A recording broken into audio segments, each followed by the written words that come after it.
Inflation may well have been one of the key factors behind the fall of the Roman Empire. Over the centuries, several misguided economic decisions were adopted by the Roman emperors, triggering a depreciation cycle of the Roman currency and contributing to the economic and social instability that brought about the empire's downfall. All this happened right after the end of the Republic and the dawn of the empire, from Augustus onward.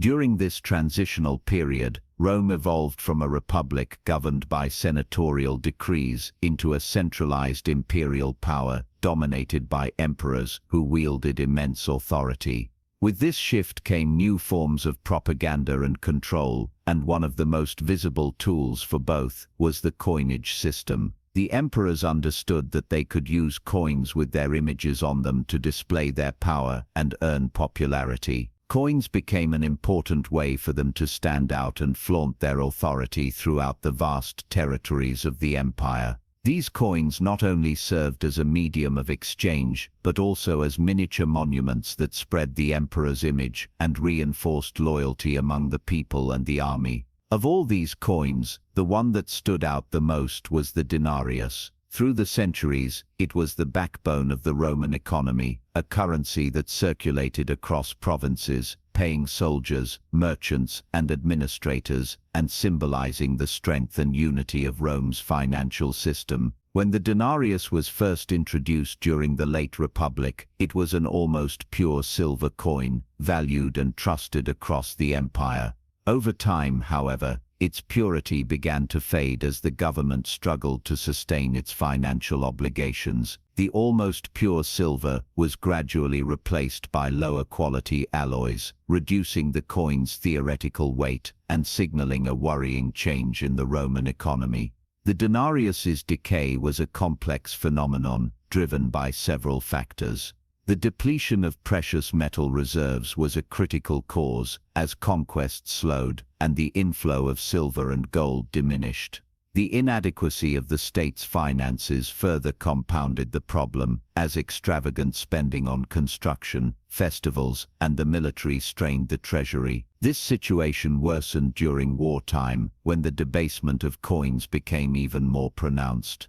With the need to produce large quantities of currency to fund military campaigns, the state often resorted to reducing the silver content in each coin while maintaining its face value. With a need to mass-produce coins to pay for armies and supplies, coins minted during these times often had less silver and were slightly smaller in size. This was done even before the empire formally began. For instance, General Mark Antony himself once issued denarii of debased silver to fund his military campaigns, setting a precedent for future leaders. The practice, while convenient in the short term, undermined long-term economic stability by eroding public trust in the currency. Emperors sought to spread their image and display wealth and authority through coins, seeing them as instruments of power rather than merely tools of commerce. This did not come without consequences, however, as the Roman Empire's monetary economy frequently suffered from inflation and instability.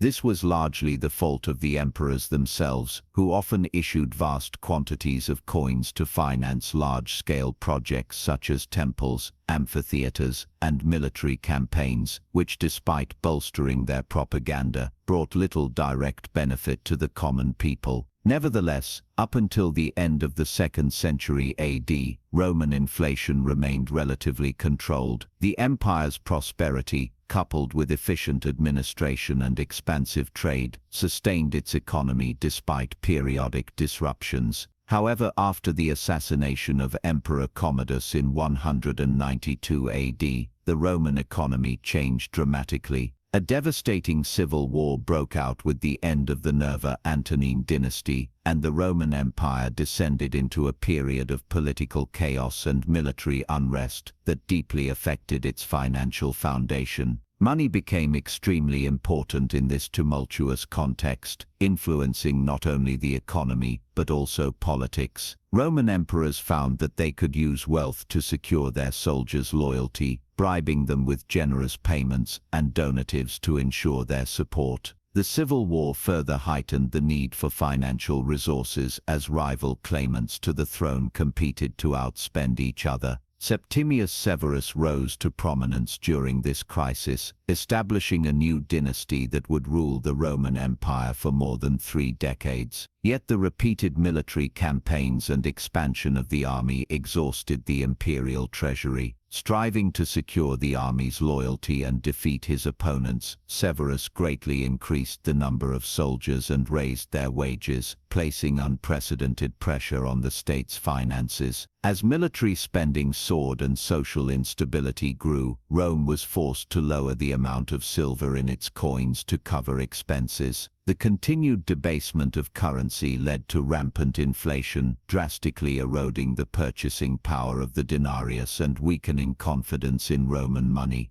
The prices of goods rose sharply, trade suffered, and the empire's once thriving economy began to falter. This cycle of economic decay significantly contributed to the empire's decline. Caracalla, Severus' son, continued his father's policy of expanding the army and increasing soldiers' salaries, which further strained the financial system. To manage the escalating costs, he introduced a new currency, the Antoninianus, intended to replace the denarius and restore fiscal order. However, instead of stabilizing the economy, the Antoninianus accelerated the decline due to its even lower silver content and the lack of public trust in its value. By the end of the 3rd century, hyperinflation had escalated to alarming levels, marking a significant economic downfall. The once mighty Roman Empire, which had thrived on strong administration, disciplined armies, and a stable economy, found itself undermined from within by the very monetary policies meant to sustain it.